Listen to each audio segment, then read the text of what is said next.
Assalamualaikum warahmatullahi wabarakatuh. Perkenalkan, nama saya Rita Nurmalasari, NIM KO 123819064.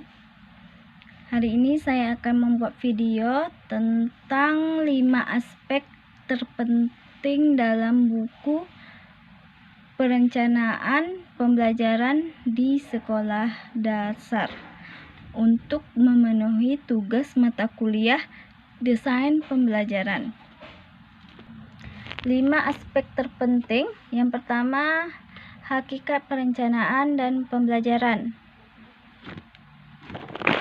Berbagai definisi tentang perencanaan saling berbeda antara satu dengan lainnya. Misalnya, menurut Cunningham mengemukakan bahwa perencanaan ialah menyeleksi dan menghubungkan pengetahuan, fakta, imajinasi, dan asumsi untuk masa yang akan datang dengan tujuan memvisualisasikan dan memformulasi hasil yang diinginkan, urutan kegiatan yang diperlukan, dan perilaku dalam batas-batas yang dapat diterima yang akan digunakan dalam penyelesaian.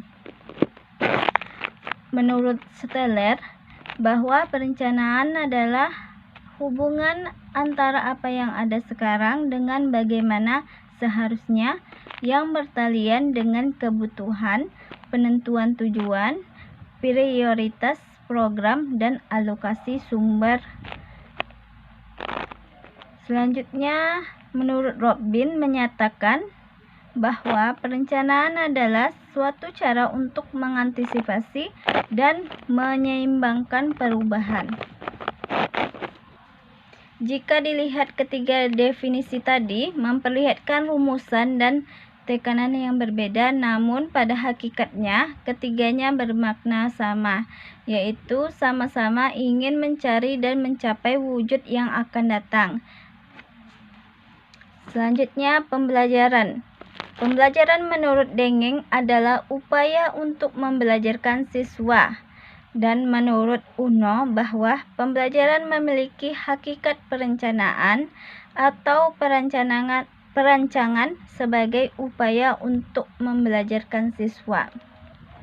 Pembelajaran yang akan direncanakan memerlukan berbagai teori untuk merancangnya, agar rencana pembelajaran yang disusun benar-benar dapat memenuhi harapan dan tujuan pembelajaran. Perlunya perencanaan pembelajaran dimaksudkan adalah agar dapat dicapai perbaikan pembelajaran. Yang kedua, pengembangan silabus. Silabus adalah rencana pembelajaran pada suatu atau kelompok mata pelajaran atau tema tertentu yang mencakup standar kompetensi, kompetensi dasar, materi pokok atau pembelajaran, kegiatan pembelajaran, indikator pencapaian, kompetensi untuk penilaian, alokasi, waktu, dan sumber belajar. Beberapa unit waktu silabus. Yang pertama, silabus mata pelajaran disusun berdasarkan seluruh alokasi waktu yang disediakan untuk mata pelajaran selama penyelenggaraan pendidikan di tingkat satuan pendidikan. Yang kedua, penyusunan silabus memperhatikan alokasi waktu yang disediakan per semester, per tahun, dan alokasi waktu mata pelajaran lain yang sekelompok. Yang ketiga, implementasi pembelajaran per semester menggunakan penggalan silabus sesuai dengan standar kompetensi dan kompetensi dasar untuk mata pelajaran dengan alokasi waktu yang tersedia pada struktur kurikulum. Yang ketiga, pengembangan rencana pelaksanaan pembelajaran atau RPP. Penyusunan RPP bertujuan merancang pengalaman belajar siswa untuk mencapai tujuan pembelajaran, karena rancangan tersebut harus kaya akan inovasi sesuai dengan spesifikasi materi ajar dan lingkungan belajar siswa atau sumber daya alam dan budaya lokal, kebutuhan masyarakat, serta perkembangan ilmu, pengetahuan, dan teknologi. Yang keempat, pembelajaran tematik di sekolah dasar. Sebagai suatu model pembelajaran di sekolah dasar, pembelajaran tematik memiliki karakteristik sebagai berikut. Yang pertama, berpusat pada siswa. Pembelajaran tematik berpusat pada siswa sesuai dengan pendekatan pembelajaran modern yang lebih banyak menempatkan siswa sebagai subjek belajar, sedangkan guru lebih banyak berperan sebagai fasilitator, yaitu memberikan kemudahan kepada siswa untuk melakukan aktivitas belajar. Yang kedua, memberikan pengalaman langsung. Siswa dihadapkan pada suatu yang nyata atau konkret sebagai dasar untuk memahami hal-hal yang lebih abstrak. Yang ketiga, pemisahan mata pelajaran tidak begitu jelas.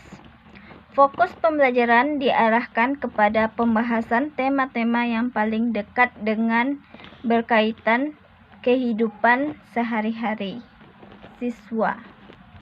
Yang keempat, menyajikan konsep dari berbagai mata pelajaran.